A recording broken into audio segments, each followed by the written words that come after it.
चलिए विद्यार्थियों question number 3 देखते हैं और ये भी बिल्कुल आसानी क्वेश्चन है। आप इसको ध्यान से केवल पढ़ लीजिए, ऑटोमेटिक समझ में आएगा करना क्या है और कैसे करना है। देखिए क्वेश्चन कह रहा है कि प्रत्येक मीटर की खुदाई के बाद एक कुआं खोदने में आई लागत, जबकि प्रथम मीटर खुदाई की लागत 150 रुपये है और बाद में प्रत्येक मीटर खुदाई की लागत 50 रुपये बढ़ती जाती है। इसका मतलब आप ध्यान समझिएगा, अगर आप 1 मीटर खुदाई करते हो, याद रखिएगा, अगर आप 1 मीटर की खुदाई करते हो तो उसमें उसका खर्चा यानी उसकी लागत कितनी हो रही है 150 रुपये।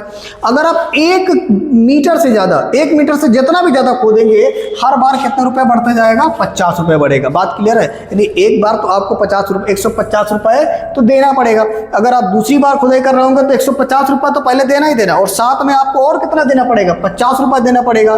ठीक है, इस तरह से तीसरी बार करेंगे तो इस तरह से बढ़ता रहेगा। तो वो जो एपी बनेगी, मतलब जो सीरीज बनेगी, वो जो लिस्ट बनेगी, उस लिस्ट को चेक करना एपी है कि नहीं है। तो सबसे पहले तो ध्यान से देखिए लिखना कैसे है। यहां लिखेंगे विद्यार्थियों, हम लोग लिखेंगे कि प्रथम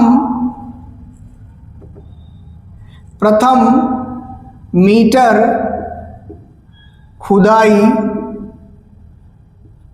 खुदाई की लागत, वो जो प्रथम मीटर खुदाई की लागत है विद्यार्थियों, इसी को मान लेते हैं A1, और A1 बराबर कितना हो जाएगा, 150 रुपये हो जाएगा। कितना हो जाएगा विद्यार्थियों, 150 रुपये। कोई दिक्कत नहीं, अब ध्यान समझिएगा। अब हमको खोदना है 2 मीटर, तो यहाँ लिखेंगे 2 मीटर खुदाई की लागत को मैंने किससे नाम दे दिया, A2 से। अब ध्यान समझने वाली बात यह है, अगर आप 1 मीटर खोद रहे हैं तो 1 मीटर में आपको 150 रुपये तो देना ही पड़ेगा, लेकिन हम खोद रहे हैं 2 मीटर, तो 150 रुपये में आपको और ऐड करना पड़ेगा, कितना, 50 रुपया। तो यानी टोटल खर्चा कितना हो गया, 200 रुपया। यानी कि जो आप 3 मीटर की खुदाई करोगे, यानी जो 2 मीटर की लागत है, वो 2 मीटर की लागत कितनी हो जाएगी, 200 रुपया।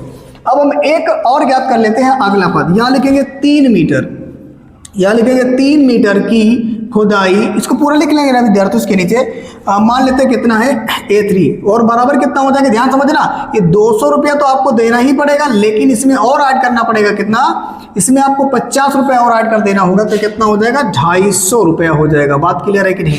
तो यानी कहने का मतलब है, अगर आप 1 मीटर खोदेंगे तो 1 मीटर का जो खर्च आएगा वो 150 रुपये आएगा। अगर आप 2 मीटर खर्चा कर रहे हैं, 2 मीटर खोद रहे हैं, तो 2 मीटर खोदने में आपको 200 रुपये देना पड़ेगा, और 3 मीटर खोद रहे हैं तो कितना देना पड़ेगा, 250 रुपये। अब हम चेक कर लेंगे इसका डिफरेंस निकाल के विद्यार्थियों, यहाँ से निकालेंगे D1, और D1 बराबर होता है A2 माइनस का A1, और यहाँ से A2 का मान, यहाँ से A2 का मान कितना दे रखा है, तो बोलोगे आप 200 रुपया, माइनस A1 का मान कितना दे रखा है, 150। इसको घटा लीजिएगा विद्यार्थियों, जब घटाओगे तो कितना आ जाएगा, 50 आ जाएगा। कितना रुपया आ जाएगा, 50 रुपया आ जाएगा। इस तरह से निकाल लेंगे विद्यार्थियों D2, और D2 बराबर कितना हो जाएगा, तो बताओगे A3 माइनस का A2। अब A3 कितना दे रखा है, तो A3 दे रखा है 250 दे रखा है, माइनस A2 कितना दे रखा है, तो जवाब 200 दे रखा है। तो जब इसको घटा लोगे विद्यार्थियों तो कितना आएगा, 50। तो क्या यहाँ से सार्वंतर आपको समान नजर आ रहा है, तो बोलोगे S, यानी कि D1 बराबर D2। आप बोलोगे अतः, यहाँ लिख दीजिए नीचे, अतः सार्वंतर समान है, इसलिए दी गई सूची एक एपी होगी। बात क्लियर है कि नहीं? बस इतना लिख देना, और अगर ज़्यादा आपको कुछ करना नहीं। और सार्वंतर का मतलब तो समझते विद्यार्थी, उसको सार्वंतर को D से लिखते हैं। ठीक है, ये हो गया आपका तीसरा क्वेश्चन कंप्लीट।